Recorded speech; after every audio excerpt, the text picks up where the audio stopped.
ಬೆಂಗಳೂರು ವಿಶ್ವವಿದ್ಯಾಲಯದಲ್ಲಿ ನೀರಿನ ಸಮಸ್ಯೆ, ಅದಕ್ಕೆ ಸಂಬಂಧಪಟ್ಟಂತೆ ಬಕೆಟ್ಗಳನ್ನು ಹಿಡಿದುಕೊಂಡು ಜ್ಞಾನಭಾರತಿ ಆವರಣದಲ್ಲಿ ವಿದ್ಯಾರ್ಥಿಗಳು ಪ್ರೊಟೆಸ್ಟ್ ಮಾಡಿದ್ದಾರೆ.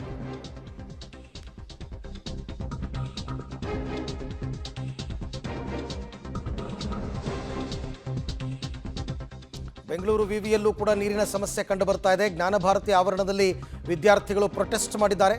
ಹಾಸ್ಟೆಲ್ನಲ್ಲಿ ಕಳೆದ 2 ವರ್ಷದಿಂದಲೂ ಕೂಡ ನೀರಿನ ಸಮಸ್ಯೆ. ಬಕೆಟ್ ಹಿಡಿದು ರಸ್ತೆ ತಡೆದು ಪ್ರತಿಭಟಿಸಿದ್ದಾರೆ ವಿದ್ಯಾರ್ಥಿನಿಯರು. ಬೆಂಗಳೂರು ವಿಶ್ವವಿದ್ಯಾಲಯ ಮುಖ್ಯ ರಸ್ತೆನೇ ಬಂದ್ ಮಾಡಿದ್ದಾರೆ.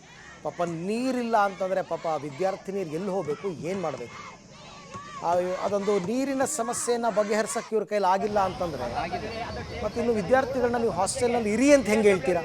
ಈಗ ಖಂಡಿತ ನಿಮ್ಮ ಸಮಸ್ಯೆಗೆ ಪರಿಹಾರವನ್ನ ಕೊಡ್ತಕ್ಕಂಥ ಇವ್ರು ಮಾತು ಕೇಳಿ ಆಮೇಲೆ ನಿಮ್ಗೆ ಏನಾದ್ರು ಅದು ಆಗ್ಲಿಲ್ಲ ಅಂತ ಅಂದ್ರೆ ಮತ್ತೆ ಅದಕ್ಕೆ ನಾವು ಮತ್ತೆ ಮಾತಾಡೋಣ. 2 ನಿಮಿಷ ಯಾರು ಮಾತಾಡ್ತಾರೆ ನಿಮ್ಮ ಸಮಸ್ಯೆಗಳಿದ್ರೆ ಒಬ್ಬೊಬ್ಬರೇ ನಿಂತು ನೀವು ಮಾತಾಡಿ.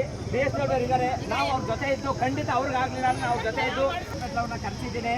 ಇಲ್ಲಿ 24 ಅವರ್ಸ್ ಇರ್ಬೇಕು ಅಂತಕ್ಕಂಥ ಮಾತನ್ನ ಹೇಳಿ ಅವ್ರದ್ದು MOU ಮಾಡ್ಕೊಳ್ಳೋಂತ ಆಗಿದೆ.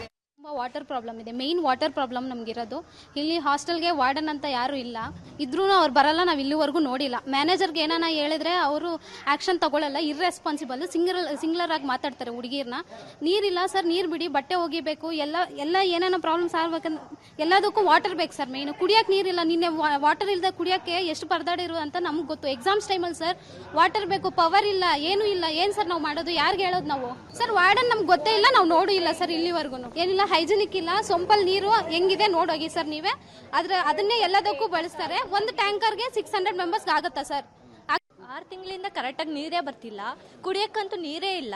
ಮತ್ತು ನಾವು ಓದೋಕ್ಕೆ ಅಂತ ಸ್ಟಡಿ ರೂಮಲ್ಲಿ UPS ಇಲ್ಲ, ಪವರ್ ಇಲ್ಲ. ನಮಗೆ ಕರೆಂಟ್ ಹೋದರೆ ಏನೆಲ್ಲ ಓದಬೇಕು ಅಂತಲೂ ಗೊತ್ತಾಗಲ್ಲ. ಇವಾಗಂತೂ ನಾವು ಲ್ಯಾಪ್ಟಾಪು, ಫೋನು ಅದಕ್ಕೆಲ್ಲ ಚಾರ್ಜ್ ಹಾಕ್ಕೊಂಡು ಅದರಿಂದ ಕನೆಕ್ಟ್ ಮಾಡ್ಕೊಂಡು ಓದ್ಕೋತಿದ್ದೀವಿ. ಇವಾಗ ಎಕ್ಸಾಮ್ 2 ಡೇಸಲ್ಲಿದೆ. 2 ಡೇಸಲ್ಲಿದ್ದರೂ ಇವತ್ತು ಓಕೆ, ಇಷ್ಟೆಲ್ಲ ಪಾಪ ಇವರು ಪ್ರತಿಭಟನೆ ಮಾಡಿ ಎಲ್ಲ ತಮ್ಮ ನೋವನ್ನು ಹೇಳ್ಕೊಂಡ ನಂತರ ಈಗೇನೋ ನೀರಿನ ವ್ಯವಸ್ಥೆ ಮಾಡಿದ್ದಾರೆ ತಾತ್ಕಾಲಿಕವಾಗಿ ಅಂತಕ್ಕಂಥ ಮಾಹಿತಿ. ಬಟ್ 600 ಜನ ವಿದ್ಯಾರ್ಥಿನಿಯರು ಇರತಕ್ಕಂಥ ಹಾಸ್ಟೆಲ್ನಲ್ಲಿ ನೀವು ತಾತ್ಕಾಲಿಕ ವ್ಯವಸ್ಥೆ ಮಾಡಿದ್ರೆ ಆಗಲ್ಲ. Permanent solution ಕೊಡಬೇಕಿದಕ್ಕೆ.